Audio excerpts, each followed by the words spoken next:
একটা সফর সঙ্গী হিসেবে, সফরের বাহন হিসেবে আপনি উট নিয়েছেন। এই উটের উপরে পর্যাপ্ত পরিমাণে খাবার আপনার আছে, এই উটের উপরে পর্যাপ্ত পরিমাণে পানি আপনার আছে।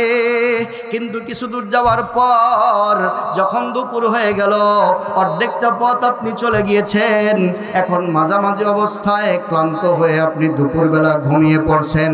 ঘুম থেকে উঠে দেখলেন আপনার উটও নাই, উটের উপরে রাখা পানিও নাই, আবার উটের উপরে রাখা খাদ্য নাই। আপনি ডান দিকে তাকায় দেখেন কোনো মানুষ নাই, আপনি বাম দিকে তাকায় দেখেন কোনো মানুষ নাই, সামনে তাকায় দেখেন কোনো মানুষ নাই, পিছন দিকেও তাকায় দেখেন কোনো মানুষ নাই, আপনার সাথে কোনো পানিও নাই। দুপুরের খা রোদ, এই রোদ্রের মধ্যে এখন যদি আপনি ব্যাক করে পিছনের দিকে যান, এরপরেও আপনার মৃত্যু নিশ্চিত। পিপাসায় কলিজা ফেটে আপনি মারা যাবেন, এর মধ্যে কোনো সন্দেহ নাই। আপনি সামনে তাকায় দেখেন যে পরিমাণ পথ বাকি আছে, আমি আর যেতে পারবো না, সামনের দিকেও যদি যাই তাহলেও আমার মৃত্যু নিশ্চিত, কোনো সন্দেহ নাই। আল্লাহর নবী জনাবে মুহাম্মদুর রাসূলুল্লাহ বলেন, ওই লোকটা ডানে খুঁজলো, ওই লোকটা বামে খুঁজলো, সামনে খুঁজলো, পিছনে খুঁজলো, চতুর্দিকে খুঁজিয়া খুঁজিয়া হয়রান হয়ে ক্লান্ত শ্রান্ত হয়ে নিজের জীবনের উপরে আশা হারিয়ে ওই ব্যক্তিটা ক্লান্ত হয়ে তন্দ্রাচ্ছন্ন হয়ে গেল। আমার ভাইরা, বিপদের মধ্যে ঘুম আসে না, কিন্তু অবচেতন অবস্থার মতো হয়ে গেল। আল্লাহর নবী বলেন, ওই ব্যক্তি যখন অবচেতন অবস্থার মধ্যে আছে, কিন্তু কিছুক্ষণ পরে ওই লোকটা চেতনায় ফিরে দেখলো যেই উটটা হারায়া গিয়েছিল, ওই উটটা তার মাথার কাছে উপস্থিত। আসুন এবার আমরা প্রথম বিষয়ে আলোচনা করি, আল্লাহর আনুগত্য করতে হবে কেন। এই জায়গায় খুব ভালো রকম আপনাদের জানা থাকা দরকার, এই দুনিয়াতে মানুষ একজন মানুষকে মানে তিন কারণে। কয় কারণে মানে? তিন কারণে একজন মানুষ আর একজন মানুষকে মানে, তার কথা মেনে নেয়। এক নাম্বার তার ক্ষমতার কারণে, দ্বিতীয় নাম্বার তার দয়ার কারণে, আর তৃতীয় নাম্বার হলো তার বড়ত্ব আর আজমতের কারণে, তার প্রতি ভালোবাসা এবং মোহাব্বতের কারণে। এই তিন কারণে দুনিয়াতে একজন মানুষ আর একজন মানুষের কথা শোনে। এক নাম্বার কি বললাম? এক নাম্বার বললাম, এই দুনিয়াতে মানুষ মানুষের কথা মানে মূলত কয় কারণে? তিন কারণে। এক নাম্বার তার ক্ষমতার কারণে ভয়ে মানে, দ্বিতীয় নাম্বার হলো তার প্রতি অনুগ্রহ থাকার কারণে কৃতজ্ঞতা প্রকাশার্থে মানে, আর তিন নাম্বার হলো তার প্রতি ভালোবাসা এবং মোহাব্বতটা বেশি থাকার কারণে তার কথা মেনে নেয়।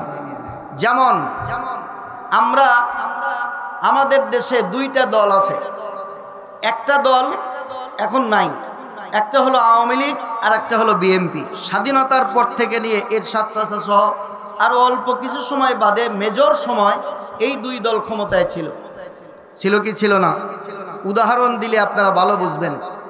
আওয়ামী লীগ যখন ক্ষমতায় ছিল, বিএনপির লোকেরা অবশ্যই আওয়ামী লীগের প্রত্যেকটা বিল তারা সমালোচনা করছে, করে নাই? তারা যেটাই করছে সেটাই সমালোচনা করছে, তারা এটা মানে নাই, বয়কট করে চলে আসছে। আবার যখন বিএনপি ক্ষমতায় ছিল, তখন আবার আওয়ামী লীগের লোকেরা বিএনপির প্রত্যেকটা বিল, তাদের প্রত্যেকটা আইন, এগুলো তারা মানে নাই, বরং তার বিরোধী দল মানেই বিরোধিতা করছে, এবং তারা সংসদ থেকে ওয়াকআউট করে চলে গেছে। ওয়াকআউট মানে সংসদে তারা একটা কথা বলতেছে কিন্তু সেই কথাটা তারা রাখতেছে না, এই কারণে তারা সংসদ বয়কট করে চলে গেছে। আওয়ামী লীগের সময়ও বিএনপি চলে গেছে, বিএনপির সময়ও আওয়ামী লীগ চলে গেছে, রাস্তায় মিছিল হয়েছে, মিটিং হয়েছে। এরপরেও সংসদে যখন কোনো আইন পাশ হয়েছে, বলেন দেখি, আওয়ামী লীগের লোক যদি, বিএনপি যদি কোনো আইন পাশ করে, বেগম খালেদা জিয়া ওই সময় কোনো আইন পাশ করেন, তাহলে আওয়ামী লীগের কোনো লোক বলতে পারবে যে আমি এই আইনটা মানি না? খাজনা বাড়িয়ে দিল 5%, যেই ব্যবসায়ীরা আওয়ামী লীগ করে, তারা কি বলতে পারবে যে আমি আওয়ামী লীগকে ভালোবাসি না, তাকে সাপোর্ট করি না, সুতরাং আমি খাজনা 5% বেশি দিতে পারবো না? এটা কি বলতে পারবে? কেন বলতে পারবে না বলেন দেখি? তাকে তো সে অন্তঃকরণ দিয়ে বিশ্বাস করে না, তাকে তো সে ভালোবাসে না। এরপরেও সে 5% ভ্যাট সংসদ থেকে বাড়িয়ে দেওয়ার পরেও, সংসদে একটা সিদ্ধান্ত নেওয়ার পরেও কেন সেই সিদ্ধান্ত সে অপছন্দ করা সত্ত্বেও সে মানতে বাধ্য হচ্ছে? এটা শুধুমাত্র ক্ষমতার ভয়ে মানতে বাধ্য হচ্ছে। দ্বিতীয় নম্বর বিষয় যেটা আমি আপনাকে বলছি, যে দেখুন এখানে 5% ভ্যাট বাড়ায় দিল। এখন আওয়ামী লীগ, বিএনপি, জামাত, হেফাজত, চরমনাই, দল মত নির্বিশেষে সব মানুষ এটা মানতে বাধ্য। এই বাধ্যটা ভালোবাসার কারণে হয় নাই, এই বাধ্যটা দয়া আর অনুগ্রহের কারণেও হয় নাই। এই যে আমরা যখন যে সরকার থাকুক না কেন, সে যখন সংসদে কোনো আইন পাশ করে তখন ওই আইন দল মত নির্বিশেষে সকল মানুষ মানতে বাধ্য হয়। কোন কারণে? ভালোবাসা থাকার কারণে, মোহাব্বত থাকার কারণে, না ক্ষমতা থাকার কারণে? ক্ষমতা থাকার কারণে। ক্ষমতা থাকার কারণে পছন্দ না হলেও তার কথা মেনে নিতে মানুষ বাধ্য, তাছাড়া কোনো উপায় নাই। কেন? আজকে আপনি ঘোষণা দিবেন যে আমি এটা মানি না, কালকে দেখবেন আপনার বাড়িতে পুলিশ চলে আসছে, সরকারি বাহিনী চলে আসছে, এরপরে ডিএসবির লোকেরা চলে আসছে, গোয়েন্দা বাহিনীর লোকেরা চলে আসছে, কোর্ট থেকে ফরমান হয়েছে ওর ব্যবসা বন্ধ করে দাও, ওর ট্যাক্স দিচ্ছে না। কথা বলেন ঠিক না ব্যাঠিক? এই ভয়ে মানুষ কি করে? এই ভয়ে পছন্দ হোক আর না হোক, এই ভয়ে সরকারের প্রত্যেকটা সিদ্ধান্ত বিরোধী দলে যারা থাকে তারাও মেনে নিতে বাধ্য হয়। আল্লাহ পাক রব্বুল আলামিন মানুষকে বলেন আতিউল্লাহ, আমি আল্লাহর অনুসরণ করো। আল্লাহর অনুসরণ করতে হবে 3 কারণে। এই 3টা কারণ সারা পৃথিবীর কারো মধ্যে একত্রে পাওয়া যায় না। এই 3টা কারণ একত্রে পাওয়া যায় একমাত্র আল্লাহ পাক রব্বুল আলামিনের মধ্যে। আপনি যদি ক্ষমতার দিকে তাকান, আল্লাহর ক্ষমতার উপরে কারো ক্ষমতা নাই। আপনি যদি মুহাব্বতের দিকে তাকান, আল্লাহর চাইতে বেশি ভালো আপনাকে কেউ বাসে না। আপনি যদি অনুগ্রহের দিকে তাকান, আল্লাহর চাইতে বেশি অনুগ্রহ আপনার উপরে কেউ করে নাই, করবেও না। কথা বলেন ঠিক না ব্যাঠে? 1 নম্বর যেটা আমি বলছিলাম উদাহরণ, আপনারা বুঝতে পেরেছেন।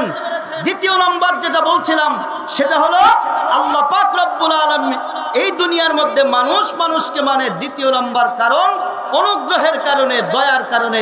কেউ আপনাকে বিপদের সময় সাহায্য করেছে, সেই ব্যক্তিকে দেখবেন পরবর্তীতে সালাম দেয় এমনিতেই, পরে যদি একটা কথা বলে তাহলে সেই কথা শোনে। উদাহরণ, আপনি গরিব মানুষ, আপনার বাড়ি নাই, আপনার ঘর নাই, আপনার জায়গা নাই, আপনার জমি নাই, কিন্তু আপনার ভালো একটা সার্টিফিকেট আছে। বর্তমান সময়ে মামুও লাগে, সার্টিফিকেটও লাগে। সার্টিফিকেটও ভালো হতে হয়, এরপরে টাকাও লাগে, লোকও লাগে, তাছাড়া আপনার চাকরি হবে না। এটাই বাংলাদেশের এখন নিয়ম। এখানে মেধার কোনো মূল্যায়ন তেমনটা করা হয় না। আমি বিষয়টা আজকে আমার আলোচনার বিষয়, সেটা না হওয়ার কারণে এই তথ্য আমি আপনাদেরকে দিব না। বাদবাকি যে কথা আমি আপনাকে বলছি সেটা ভালো করে শুনুন। ওই ভালো একটা সার্টিফিকেট আছে, কিন্তু আপনার মামুও নাই, খালুও নাই, টাকাও নাই, পয়সা নাই, কিচ্ছু নাই। আপনি চাকরি পাচ্ছেন না টাকার অভাবে, লোকের অভাবে। বড় একটা অফিসার আপনাকে দেখে অনুগ্রহ করলো, দয়া হলো, আপনাকে ডেকে নিয়ে অফিসে বললো, এই তোর সার্টিফিকেট দে। সার্টিফিকেট দিল, আগামীকাল ফোন করে আপনাকে বলল যে তুই আগামীকাল থেকে চাকরি জয়েন করবি, তোর স্যালারি হবে মাসে 50,000 টাকা। বলেন দেখি এই লোকটা আপনার উপরে অনুগ্রহ করেছে কম না বেশি? এই লোক যদি পরের দিন যদি আপনাকে একটা কথা বলে, বলেন তো দেখি এই লোকটা ওই ব্যক্তির কথা শুনবে কি শুনবে না? শুনবে না শুনবে না? শুনবে। কেন শুনলো বলেন দেখি? শুনলো অনুগ্রহের কারণে, তার বিপদের সময় সে সাহায্য করেছে, এই কারণে শুনলো। 3 নম্বর উদাহরণ দিলে বুঝবেন।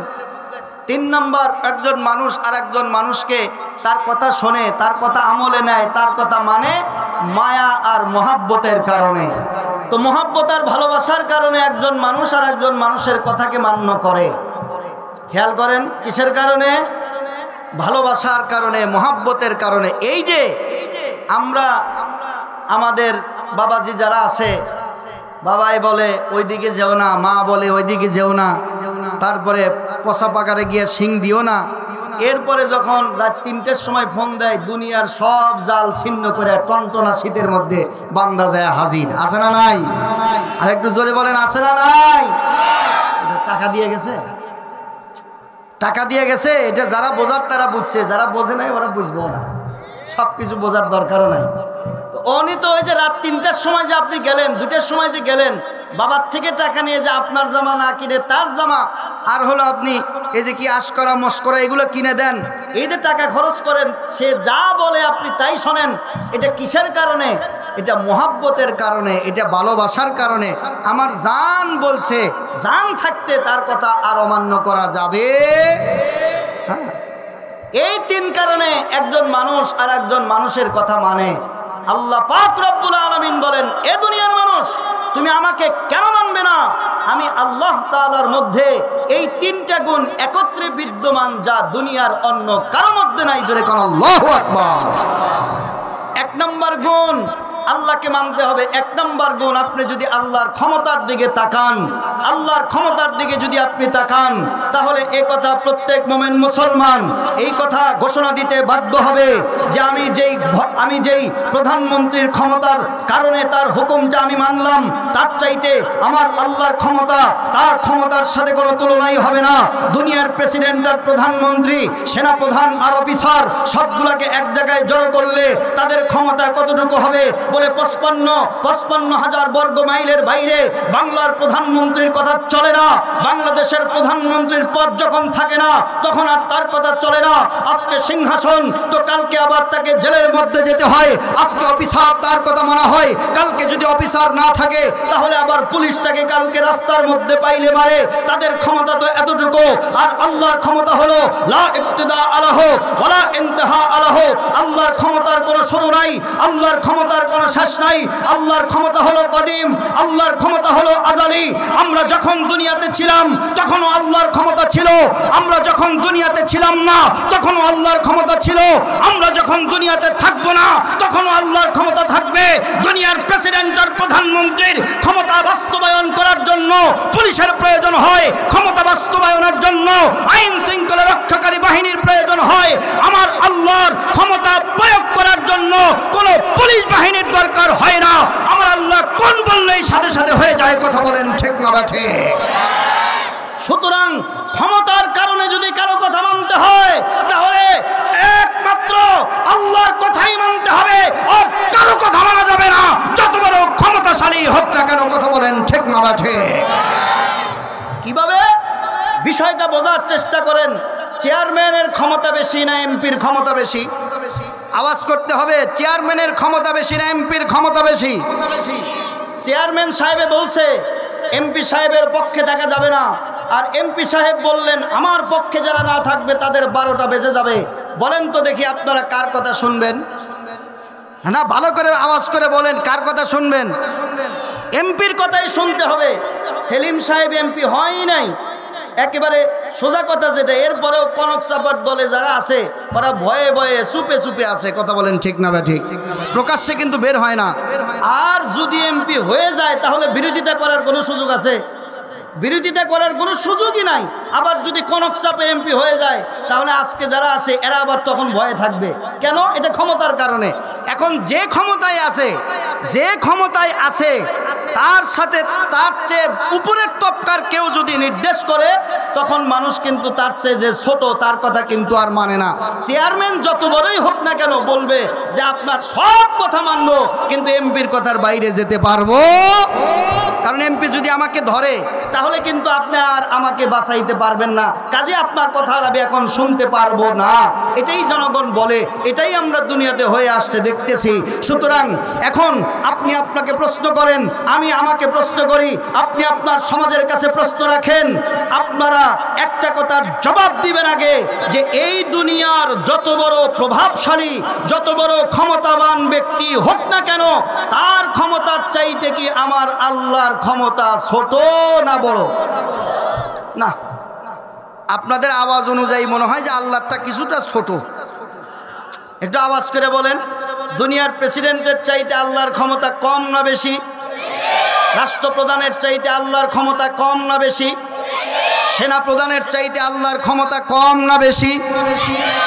তুলনা করা যায় না, কিন্তু বোঝানোর জন্য তুলনা করলাম। লাইসা কামিসলিহি শাই, এখানে তুলনা করাটাও বেয়াদবি, কিন্তু না করলে বুঝবেন না, এই কারণে আমি আপনাকে এই তুলনাটা করে দিলাম। সুতরাং আল্লাহ পাক রব্বুল আলামিন এক নম্বরে আল্লাহ পাক যে আমাদেরকে বলেছেন, হে ঈমানদারেরা আমি আল্লাহর কথা মানো। কেন আপনার কথা মানবো? বলে 3 কারণে মানবে। 1 নম্বর, তুমি দুনিয়াতে ক্ষমতাবানদের কথা মানো, তাদের ক্ষমতা থাকার কারণে তুমি জেনে রেখো আসমান আর জমিনের একচ্ছত্র ক্ষমতার মালিক আমি আল্লাহ। মুসলমান ভাইরা, এখন আপনার চেয়ারম্যান সাহেবের কথার সাথে যদি আল্লাহর কথার টক্কর লাগে, তাহলে ক্ষমতা যার বলো কথা তারটাই মানা হবে। এমপি সাহেবের কথার সাথে যদি আল্লাহর কথার টক্কর লাগে, তাহলে ক্ষমতা যারটা বলো তারটাই মানা হবে। প্রধানমন্ত্রী আর রাষ্ট্রপ্রধানের কথার সাথে যদি আল্লাহর কথার টক্কর লাগে, তাহলে ক্ষমতা যার বড় তারটাই মানতে হবে। এটাই দুনিয়ার নিয়ম।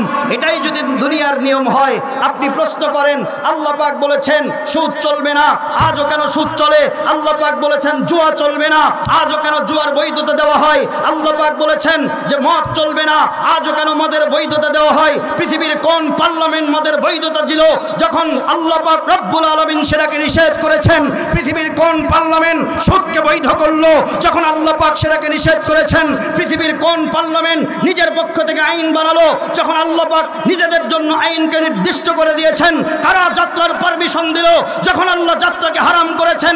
কারা অশ্লীল নাচ গানকে বৈধতা দিল যখন আল্লাহ পাক এগুলোকে হারাম করেছেন? সুতরাং মুসলমান, আপনার ঈমান আকীদা পরিষ্কার করতে হবে, আল্লাহকে মানতে হবে। দুনিয়ার কারো কথা যদি আল্লাহর কথার সাথে টক্কর লাগে, আল্লাহর ক্ষমতা বেশি, আল্লাহর ক্ষমতাই একমাত্র ক্ষমতা, আল্লাহর ক্ষমতার সামনে কারো ক্ষমতা দেখতে পারে না। সুতরাং আল্লাহর কথার উপরে কারো কথা থাকতে পারে না। কথা বলেন ঠিক না বেঠে?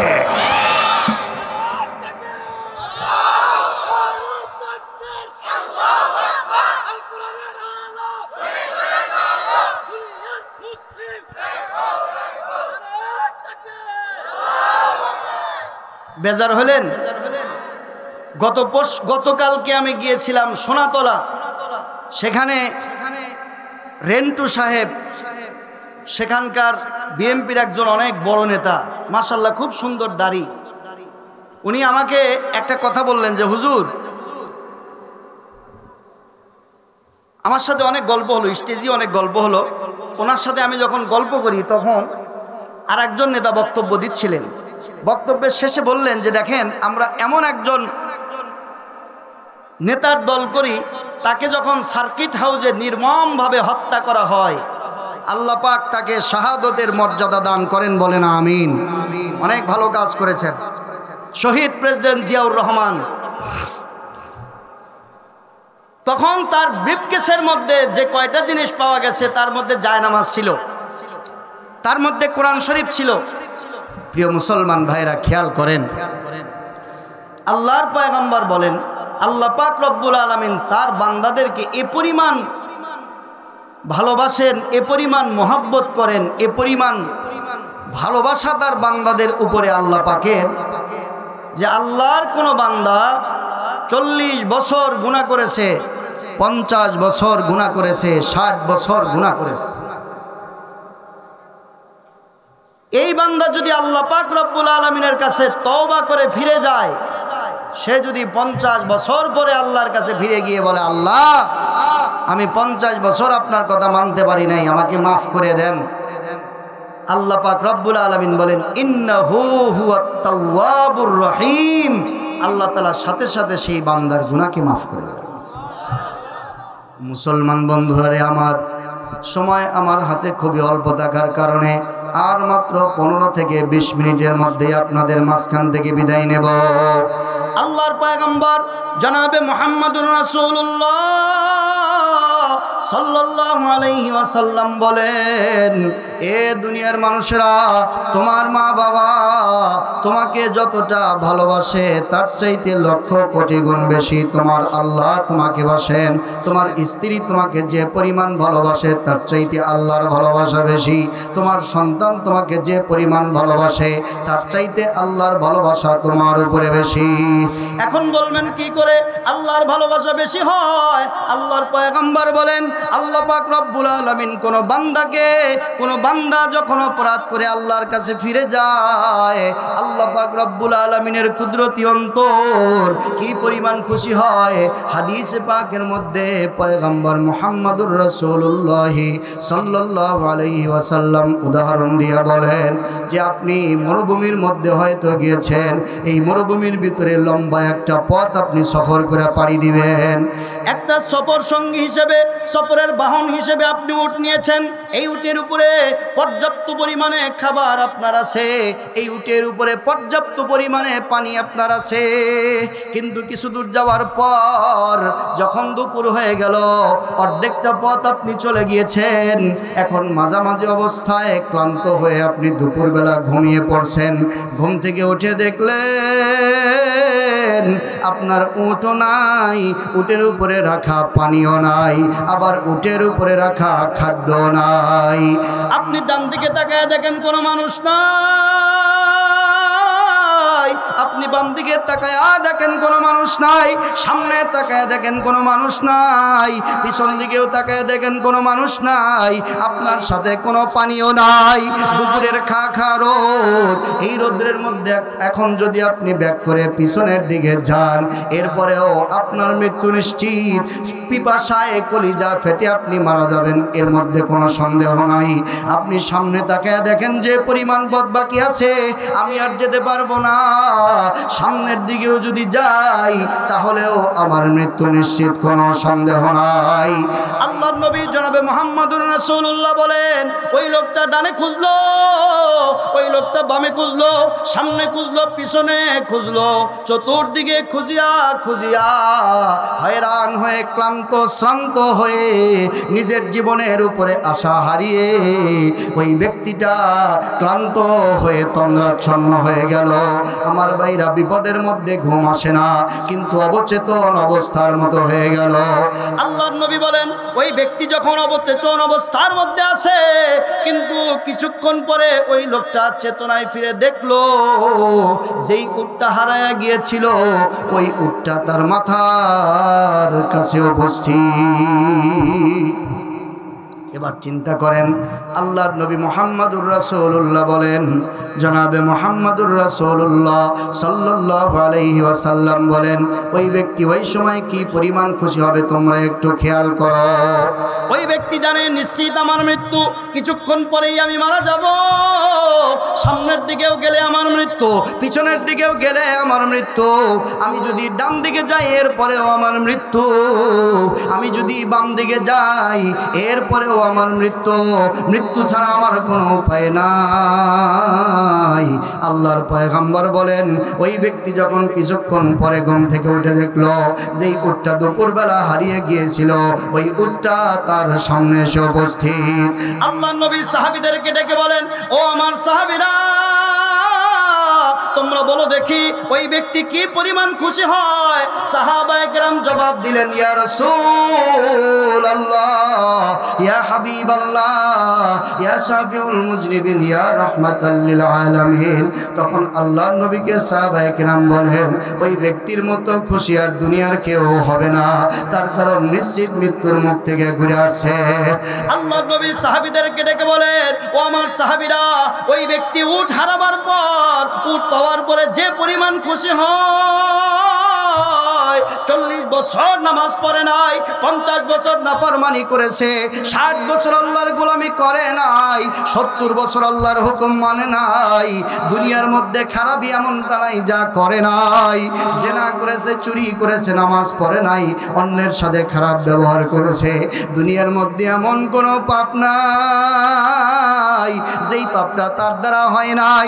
আল্লাহর নবী বলেন, ওই ব্যক্তি যদি 70 বছর পর ইদা সাহেবা সওহ, তার চামড়া যখন, তার মাথার চুলগুলি যখন সাদা হয়ে গেছে, এরকম একটা ব্যক্তিও যদি আল্লাহর সামনে দাঁড়ায়া বলে, আল্লাহর কাছে দুই হাত তুলে যদি বলে রব্বানা যালামনা আনফুসানা ওয়া ইল্লাম তাগফির লানা ওয়া তারহামনা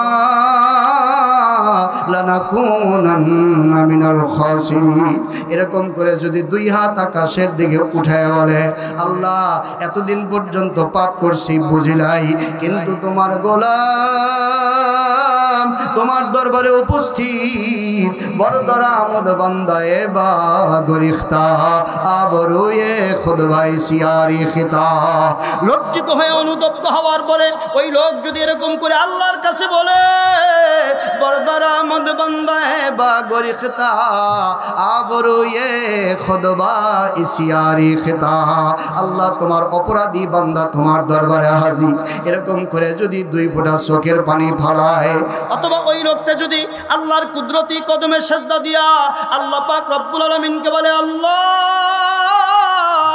আল্লাহুম্মা ইন্নী আসআলুকাল আফওয়া ওয়াল আফিয়া, আল্লাহুম্মা ইন্নাকা আফুউন কারীম তুহিব্বুল আফওয়া ফাফু আন্না ইয়া কারীম, আল্লাহুম্মা ইন্নী যালামতু নাফসি যুলমান কাসীরা ওয়া লা ইয়াগফিরুয যুনুবা ইল্লা আনতা ফাগফিরলি মাগফিরাতাম মিন ইনদিকা ওয়ারহামনি ইন্নাকা আনতাল গফুরুর রহিম। এ মুসলমান বাবারা, আল্লাহর পয়গম্বর সাহাবীদেরকে বলেন ওই পথ হারানো ব্যক্তি, ওই গুনাহগার ব্যক্তি 40-50 বছরের গুনার বোঝা মাথায় নিয়া আল্লাহর দরবারে এইভাবে যদি রোনাদারি করে, রোনাদারি করতে করতে যদি তার চার চোখ দিয়া দুই ফোঁটা পানি যদি বের হয়, ওই পানি জমিনে গড়ায়া পড়ার আগেই আল্লাহ তার জিন্দেগীর গুনাহ মাফ করে দেয়। আর আমার আল্লাহ ডাক দিয়া একথা বলেন না, এ বান্দা 40 বছর কেন আসলা না, 50 বছর কেন আসলা না, 60 বছর কেন আসলা না, এখন তোমার যখন পাও চলে না তখন আসছো, এরকম আমার আল্লাহ বলেন না। আমার আল্লাহ পাক রব্বুল আলামিন ডেকে বলেন এ আমার বান্দা আয়, আমি আল্লাহ পাক রব্বুল আলামিন জানো তোর জন্য কি পরিমাণ রহমত নিয়া আমি আল্লাহ বসেছিলাম জানো? বলে না না আল্লাহ আমি জানি না। আল্লাহ পাক রব্বুল আলামিন পয়গম্বরকে দিয়া বলেন ও পয়গম্বর বলেন আমিনাল লাইলি ফাতাহাজ্জাদ বিহি নাফিলাতাল লাক আসা আইয়াবাসাকা রব্বুকা মাকামাম মাহমুদা। ও নবী আপনার উপরে তাহাজ্জুদের নামাজ ওয়াজিব, আপনি তাহাজ্জুদের নামাজ ছাড়তে পারবেন না।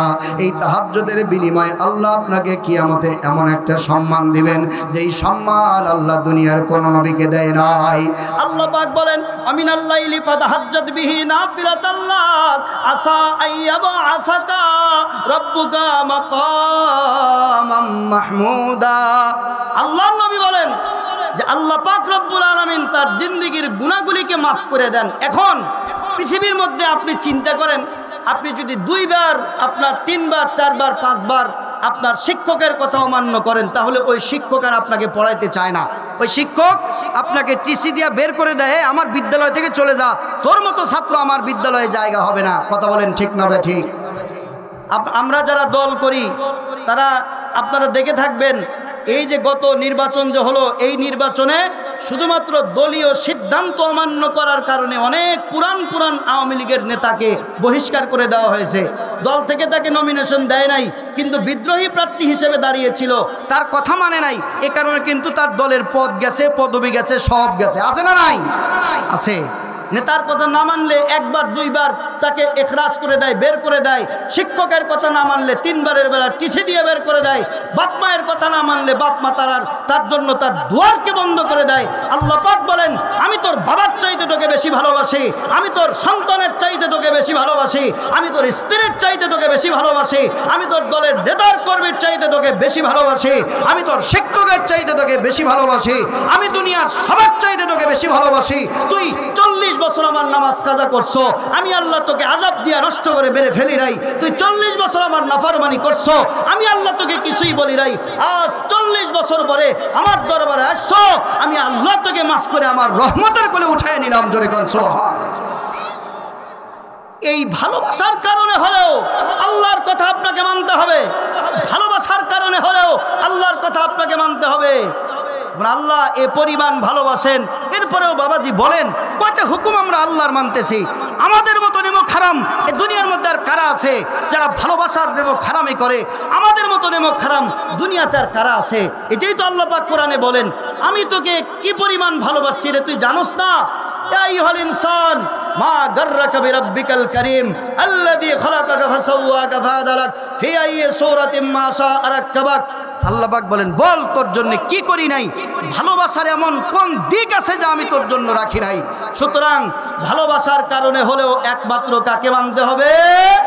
আল্লাহকে মানতে হবে। বাবারে, স্ত্রী আপনাকে ভালোবাসে স্বার্থের কারণে, নেতা তার কর্মীকে ভালোবাসে স্বার্থের কারণে, কর্মী তার নেতার আনুগত্য করে স্বার্থের কারণে, আর তার এরপরে দুনিয়ার মধ্যে যে যার কথা মানুক না কেন, ভালোবাসুক না কেন, স্বার্থের কারণে। মা বাবাও একসময় মা বাবার সাথে কারো তুলনা হয় না, কিন্তু এই মা বাবাও একসময় স্বার্থের কারণে দেখবেন সন্তানের প্রতি ভালোবাসার কম বেশি হয়ে যায়। কিন্তু আল্লাহ পাক বলেন, আমি তোকে বানাইছি, আমার কোনো স্বার্থ নাই, আমি তোরে না বানাইলেও আমি আল্লাহ আল্লাহই থাকতাম। তোরা যদি আমার ইবাদত না করতিস আমি আল্লাহই থাকতাম। এর মধ্যে কোনো প্রকারের কোনো কমতি হতো না। শুধু মুহাব্বত করে ভালোবেসে আমি আল্লাহ তোদেরকে বানাইছি। ইবাদত করার জন্য আসমানের কমতি ছিল না, ইবাদত করার জন্য জমিনের কমতি ছিল না। ইউসাব্বিহু লিল্লাহি মা ফিস সামাওয়াতি ওয়া মা ফিল আরদ। আল্লাহ বলেন, শুধু ইবাদতের জন্য বানালে আসমান জমিন যথেষ্ট থাকতো। আসমানের ফেরেশতারা ইবাদত করে, লা ইয়াসুনাল্লাহা মা আমারহুম, আল্লাহর হুকুমের বাইরে এক কদমও তারা যায় না। জমিনের ফেরেশতারা ইবাদত করে, লা ইয়াসুনাল্লাহা মা আমারহুম, আল্লাহ যা বলেন এর এক চুল পরিমাণ বাইরে যায় না। এরপরেও আমি তোদেরকে বানাইলাম কেন? কবিতার ভাষায় বড় চমৎকার করে বলেন, दर्द दिल की आरज़ू से पैदा किया इंसान को, वरना तौत के लिए कम न थे कर्रूबिया। আল্লাহ পাক রব্বুল আলামিন কোরআন শরীফের মধ্যে বড় চমৎকার করে বলেন, এ দুনিয়ার মানুষ, আমি আল্লাহ পাক রব্বুল আলামিন তোদেরকে শুধুমাত্র ইবাদতের জন্য বানাই নাই। শুধুমাত্র ইবাদতের জন্য যদি আল্লাহ বানাতেন তাহলে আপনি জান্নাতে সেজদা দিলে হয়ে যেত। শুধুমাত্র ইবাদতের জন্য যদি আল্লাহ বানাতেন তাহলে আপনি ইখলাস ছাড়া ইবাদত করলেও হয়ে যেত। আল্লাহর নবী বলেন, আখলিস দীনাকা ইয়াকফিকাল আমালুল কলিল। ইবাদত যা করো করো, তিনটা শর্ত থাকা লাগবে। এক নাম্বার হলো ইখলাস। ইখলাস মানে হলো আল্লাহর জন্য করা, আল্লাহর মুহাব্বতে করা, আল্লাহর ভালোবাসায় করা। দ্বিতীয় নাম্বার হলো নবীর তরিকা অনুযায়ী করা। মুসলমান বন্ধুরা রে আমার, এজন্য যারা নামাজ পড়বেন ইখলাস না থাকলে নামাজ হবে না। আমরা যারা ওয়াজ করি ইখলাস না থাকলে ওয়াজও হবে না। আমরা যারা দান সদকা করি আল্লাহর জন্য না করলে, আল্লাহর ভালোবাসায় যদি না করি তাহলে দান সদকাও হবে না। এজন্য আমার আল্লাহ পাক রব্বুল আলামিন বলেন, হে দুনিয়ার মানুষ, তোর জন্য এত মুহাব্বতের দুয়ার আমি আল্লাহ খুলে দিলাম রে, আর তুই দুনিয়ার মুহাব্বতের কাছে বিক্রি। আমি আল্লাহর ভালোবাসা তোর অন্তরে নাই। আমি আল্লাহ পাক তোরে এত ভালোবাসলাম, আর তুই তোর বিবির ভালোবাসার কারণে আমার মসজিদে আসো না। আল্লাহ পাক বলেন, তোরে এত ভালোবাসলাম কিন্তু তোর দোকানের ভালোবাসা আমার ভালোবাসার চাইতে বেশি হয়ে গেল। এজন্য আল্লাহ কোরআন শরীফের মধ্যে ডাক দিয়া বলেন, ইয়া আইয়ুহাল্লাযীনা আমানু আতিউল্লাহ। এক নাম্বার আমি আল্লাহর অনুসরণ করে, দ্বিতীয় কোনো উপায় নাই। মুসলমান বন্ধুরা আমার, এখন আমি আপনাদের মাঝে 2 নম্বর আলোচনার দিকে যাই। 2 নম্বর আলোচনা হলো আল্লাহর হুকুম কেমনে মানা লাগবে, আল্লাহর হুকুম কিভাবে মানা যায়। আল্লাহর হুকুম আমরাও মানি, আল্লাহর হুকুম সাহাবায়ে কেরাম রাদিয়াল্লাহু তাআলা আনহুম আজমাইন তারাও মেনেছেন। কিন্তু আল্লাহ পাক রব্বুল আলামিন বলেন, তোমাদের মানাটা নিজেদের মন মতো করে মানলে হবে না। মন মতো করে নামাজ পড়লে আল্লাহ মানা হয় না, মন মতো করে হজ করলে আল্লাহ মানা হয় না, মন মতো করে মা বাবার সাথে ব্যবহার করলে আল্লাহ মানা হয় না, মন মতো করে বিচার করলে আল্লাহ মানা হয় না, মন মতো করে কোরআন তেলাওয়াত করলে আল্লাহ মানা হয় না, মন মতো করে নিজের জীবন পরিচালনার দ্বারা আল্লাহ মানা হয় না। আল্লাহ পাক রব্বুল আলামিন বলেন, এই দুনিয়ার মধ্যে তোমরা ব্যবসা করলে একটা মডেলকে সামনে রাখো, এই দুনিয়ার মধ্যে তুমি রাজনীতি করলে একজনকে মডেল বানাও, এই দুনিয়ার মধ্যে তুমি ক্ষেত খামার করলে একজনকে মডেল বানাও, এই দুনিয়ার মধ্যে তুমি যদি খেলোয়াড়ও হও এরপরেও একজনকে মডেল বানাও, এই দুনিয়ার মধ্যে তুমি যদি ক্ষেত খামারও করো ব্যবসা করো তাও তোমার একটা মডেল থাকে। তুমি কিভাবে খেলাটা খেলবা মডেলকে অনুসরণ করো, কিভাবে তুমি রাজনীতি করবা মডেলকে অনুসরণ করো, কিভাবে তুমি তোমার ব্যবসা পরিচালনা করবা তুমি মডেলকে অনুসরণ করো, কিভাবে তুমি তোমার বাড়ি বানাবে বাড়ির ডিজাইনার মডেলটা অনুসরণ করো। আল্লাহ পাক রব্বুল আলামিন বলেন ক্ষমতার কারণে হোক, মহব্বতের কারণে হোক, অনুগ্রহের কারণে হোক আমি আল্লাহর হুকুমই মানতে হবে। ইমানদাররা আর হুকুমের বাইরে যেতে পারবে না। আল্লাহ পাক বলেন কেমনে মানবা? নিজের মন মতো মানলে হবে না। আমি আল্লাহ কোরআন শরীফের মধ্যে একটা মডেল তোমাদের জন্য দিয়ে দিলাম। তোমরা যখন নামাজ পড়বা ওই মডেলকে সামনে রাখবা, তোমরা যখন দেশ চালাইবা ওই মডেলকে সামনে রাখবা, তোমরা যখন জিকির করবা ওই মডেলকে সামনে রাখবা, তোমরা যখন আল্লাহর ব্যাপারে দান সদকা করবা মডেলকে সামনে রাখবা। এখন আমরা যদি প্রশ্ন করি ওই মডেলের নাম কি? আল্লাহ পাক বলেন আমিনু কামা আমানান নাস। ইবনে মাসউদ রাদিয়াল্লাহু তাআলা আনহু বলেন আবাররুহা কুলুবান ওয়া আমাকাহা ইলমান ওয়া কাল্লাহা তাকাল্লুফা ইখতারাহুমুল্লাহু লিসুহবাতি নাবিয়িহি ওয়া লিইকামাতি দীনিহি। আমাদের দিন মানার মডেল, আল্লাহ মানার মডেল। আল্লাহ পাক বলেন সাহাবায়ে কিরাম জোরে কোন সুবহানাল্লাহ। আল্লাহর হুকুম কেমনে মানতে হয়? আল্লাহর হুকুম মানতে হয় মন মতো না সাহাবীদের মতো। আলোচনা কি বুঝতেছেন আপনারা বাবাজি? আল্লাহর হুকুম আমরা মানি সাহাবীদের মতো না মন মতো। আপনি চিন্তা করে দেখেন, আল্লাহর হুকুম আমরা মানি সাহাবীদের মতো না, আল্লাহর সাহাবীদের মতো না, আমাদের মন মতো। আমাদের মনে চাইলো নামাজ পড়লাম, মনে চাইলো না নামাজ পড়লাম না, মনে চাইলো ভালো কাজ করলাম, মনে চাইলো না ভালো কাজ করলাম না, মনে চাইলো যাত্রা দেখলাম, মনে চাইলো না যাত্রা দেখলাম না। কিন্তু আপনি খেয়াল করেন আল্লাহ যখন বললেন সাহাবীদের মতো, সাহাবায়ে কিরাম কেমনে আল্লাহর হুকুম মানছেন? আল্লাহর পয়গম্বর নবুয়ত পাওয়ার পরে আল্লাহ পাক তার উপরে ফরমান নাজিল করে দিলেন। ফরমান নাজিল করে দিয়ে বললেন ইয়া আইয়ুহার রাসূল বাল্লিগ মা উনজিলা ইলাইকা মির রাব্বিক। এ রাসূল, ও পয়গম্বর, আমার পেয়ারা হাবিব, আমি আপনার উপরে যা নাজিল করেছি, যেভাবে নাজিল করেছি কোনো কম বেশ করা ছাড়া আপনি সাহাবায়ে কেরামের মাঝে পৌঁছে দেন। আল্লাহর পয়গম্বর মক্কার অলিতে গলিতে ঘুরে আল্লাহর পয়গম্বর মুশরিকদেরকে দরদ মক্কা দিল দিয়া দাওয়াত দেয়। ইয়া আইয়ুহান নাস, এ মক্কার মুশরিকেরা, এ লাতের পূজারীরা, এ মানাতের পূজারীরা, তোমরা একটা কাজ করো। এই কাজটা হলো লাতের পূজা বাদ দাও, মানাতের পূজা বাদ দাও, চাঁদের পূজা বাদ দাও, গাছের পূজা বাদ দাও, মাছের পূজা বাদ দাও। বাদ দিয়ে আমরা কি করব? বলে ওই লাত বানাইতে যে পাথরের দরকার হয়েছে ওই পাথরের বানানেওয়ালা, ওই চাঁদকে পূজা করো চাঁদের বানানেওয়ালা, ওই আসমানকে পূজা করো আসমানের বানানেওয়ালা। বলেন তো দেখি তিনি কে? একটু আওয়াজ করে বলেন তিনি কে? আল্লাহর নবী বলেন ওই আল্লাহর উপরে ঈমান আনো। আল্লাহর পয়গম্বরের ঘোষণার পরে সাহাবায়ে কিরাম ঈমান আনলেন। ঈমান আনার পরে আল্লাহর পয়গম্বরের কাছে কোরআন শিখতে যায় দিনের বেলা, আল্লাহর পয়গম্বরের কাছে কোরআন শিখতে যায় দুপুর বেলা, আল্লাহর পয়গম্বরের কাছে কোরআন শিখতে যায় রাতের বেলা। কিন্তু উদ্বার সহ্য হয় না। আল্লাহর নবী বলেন ঘড়ি একটা আমার কাছে না দিলে কিন্তু মুশকিল হয়ে যাবে। এ বাবাজি, বিরক্ত হইতেছেন আপনারা?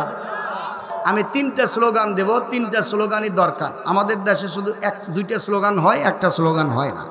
প্রথমে বলবো কোরআন সুন্নাহর আলো, আপনারা বলবেন নিজের মধ্যে জ্বালো।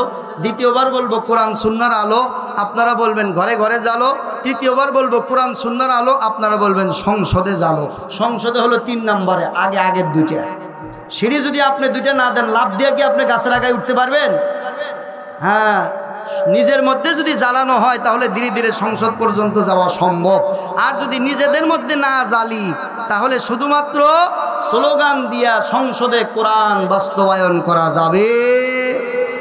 এই যে এবার অনেকেই গঞ্জে হুজুরদেরকে ভোট দিন, হ্যাঁ ভোট দেন, ভালো কথা, কিন্তু আমার একটা কথা আছে, সেই কথা হলো হুজুরদেরকে যে আপনারা ভোট দিবেন, ভোট দেওয়ার পরে এই যে হুজুররা যে আইনটা করবে, এই আইনগুলো আপনারা, আমার তো এখনো বিশ্বাস এই আইনগুলো বাংলাদেশের মানুষ যখন শুনবে পরের দিন থেকে আবার হুজুর করে চাই না। আবেগ দিয়ে ইসলাম চলে না, কথা বলেন না কেন? এই দেশের মানুষ এখনো ইসলামকে পরিপূর্ণরূপে পালন করার জন্য প্রস্তুত নয়। কারণ আমাদেরকে যদি আপনি ক্ষমতায় বসান, ক্ষমতায় বসানোর পরের দিন সকালবেলা প্রত্যেক বাজারের চাষটলের চিবিগুলি বন্ধ হয়ে যাবে।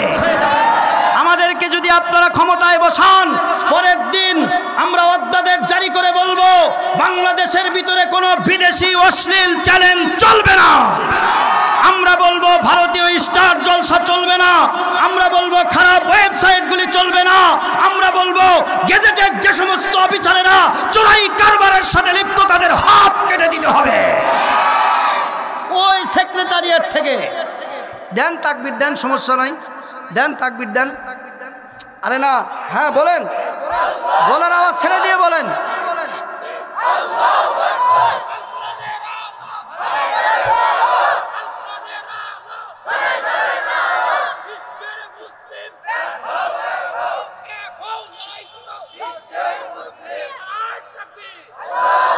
আপনারা ভোট ঠিকই দিবেন, কিন্তু পরের দিন যখন আইন পাস হবে, আপনার মেয়ে বোরকা ছাড়া, আপনার মেয়ে বোরকা ছাড়া আর কলেজে যেতে পারবে না, আপনার মেয়ে বোরকা ছাড়া আর হাই স্কুলে যেতে পারবে না, তখন শাহবাগী গন্ধওয়ালা এই সমস্ত বদমাইশগুলো রাস্তায় বের হবে, বলবে নারী স্বাধীনতার নামে, আর নারী স্বাধীনতার নামে বের হয়ে বলবে যে মেয়েদেরকে বোরকার ভিতরে ঢুকাইতে চায়। কথা বলেন ঠিক না বেঠি? ঢাকার রাজপথে তারা আন্দোলন করবে। এজন্য আগে আপনারা শপথ নেন, আগে আপনারা নিজেদের ঈমানকে মজবুত করেন, কোরআনকে শেখেন, কোরআনকে বোঝেন, সাহাবীদের মতো ঈমান আনার চেষ্টা করেন। যখন সাহাবীদের মতো ঈমান আপনাদের হবে, গোটা দুনিয়া একদিকে চলে গেলেও কোরআনের একটা হুকুম আপনার দ্বারা লঙ্ঘন হওয়া সম্ভব হবে না। 90% মুসলমানের দেশে শাহবাগী আন্দোলন হয়, 90% মুসলমানদের দেশে বাউলদের পক্ষে আন্দোলন হয়, 90% মুসলমানদের দেশে আজও পর্যন্ত প্রাপ্তবয়স্ক নারী পুরুষ শিক্ষা ব্যবস্থায় তাদেরকে পর্দার সাথে আলাদা শিক্ষার ব্যবস্থা করা গেল না। আমার মাথায় ধরে না, মেট্রো রেল যদি হতে পারে, কোটি কোটি টাকা খরচ করে চাকরিজীবীদের বেতন যদি বাড়তে পারে, হাজার হাজার কোটি টাকা রাষ্ট্রের কোষাগার থেকে নিয়ে তারপরে আকাশ দিয়ে উড়ে যাওয়া যদি সম্ভব হতে পারে, টানেল করা যদি সম্ভব হতে পারে, আল্লাহর হুকুমকে বাস্তবায়ন করার জন্য কেন হাই স্কুল কলেজ বিশ্ববিদ্যালয়ে নারীদের জন্য আলাদা পর্দার শিক্ষা ব্যবস্থা, পুরুষের জন্য আলাদা শিক্ষা ব্যবস্থা, এটা কেন বাস্তবায়ন হবে না জানতে চাই। কেন? ভালো লাগে? সর্বপ্রথম এটাকে বন্ধ করে দেওয়া হবে। তোমার যদি এতই শক্তি থাকে, সামর্থ্য থাকে, তুমি একটার কাছে 3টা বিয়ে করো, বিবাহ বহির্ভূত সকল সম্পর্ক বন্ধ করে দিতে হবে। এটা করব। এখন এই যে যুবকরা স্লোগান দিলেন, কালকেই আবার আপনার রাস্তায় নেমে বলবেন এই হুজুর দেওয়া হবে না, এরা দেশটা জঙ্গিবাদ দিয়ে ভরে ফেললো। কথা বলেন না কেন? আমি কি সত্যি কথা বলছি না মিথ্যে কথা বলছি? না, আমি যে ঠিক বলছি আর পক্ষে কারা হাত তোলেন দেখি। আরে মাশা, হাত নামান। হ্যাঁ, সবাই তো একমত। শোনেন, এই যে হাত তুলছে তাও আমার সন্দেহ দূর হয় নাই। এই হাত এবি তুলছে, জানেন না? আমি যদি আজকে শোনেন, আমি যদি আজকে ঘোষণা দিই যে আগামীকালকে আমি ইলেকশন করবো, ওই কালকেই আপনাদের এলাকায় যতই আমাকে ভালোবাসেন, আমি কোনো দল করি না বা ওইভাবে ফেসে নাই, এই কারণে আপনারা আমাকে ভালোবাসতেছেন। যদি কালকে আমি ঘোষণা দেই, তাহলে কালকেই সকালবেলা এই ভালোবাসার 2 ভাগ হবে। হুজুর মানুষের আবার রাজনীতি করা লাগবে কেন? আমাকে হুজুর না, আগের মতো হুজুর আর নাই। বলবে কি বলবে না? এই দেখেন শেষ, আপনারা করবেন ইসলাম প্রতিষ্ঠা। এজন্য কোরআনটা আগে নিজের মধ্যে জ্বালতে হবে, বুঝেন নাই? হ্যাঁ, নিজের মধ্যে আগে জ্বালতে হবে। আমার একটা বিষয় ভালো লাগছে যে এক একজন মানুষ এক একটা দল থাকতেই পারে তার, কিন্তু ইসলাম, আল্লাহ এবং তার রসুলকে দল মতের ঊর্ধ্বে রাখতে হবে এবং সামর্থ্য অনুযায়ী ইসলাম প্রয়োগ করার চেষ্টা করতে। কিছুদিন আগের কথা, আমাদের এই যে আব্দুর রাজ্জাক চাচা পিছনে বসা আছেন, দেখতেছেন আপনারা ওনাকে, রাত 11টার সময় একটা বিচার উঠায় নিয়ে মাদ্রাসায় চলে গেছে। কেন? উনি বলছেন যে এটা তো ইসলামের বিষয়, এখানে আমি বিচার করলে হবে না। সুবহানাল্লাহ কবেন না? চিন্তা করেন, বলছে এটা ইসলামের বিষয়, এটা আমি বিচার করলে হবে না। তো বলছে, আমাকে বললো যে হুজুর তাহলে আপনি কি আসতে পারবেন? তো আমি বললাম যে এখন রাত 11:15 বাজে, আমার পক্ষে যাওয়া একটু কষ্টকর। পরে উনি সব এই 2-3 ভ্যান মানুষ পুরো বিচার শুদ্ধ তুলে নিয়ে মাদ্রাসার মধ্যে গেছে, হুজুর ফয়সালা করে দেন। আল্লাহু আকবার বলেন। ওনার মানুষ যেটা ভালো করে ওই ভালোটা আমাকে বলতে হবে, এটা আমার চাক্ষুষ প্রমাণ। এর প্রমাণ আমি নিজে, আমার পুরো মাদ্রাসা একটা বিষয়ে।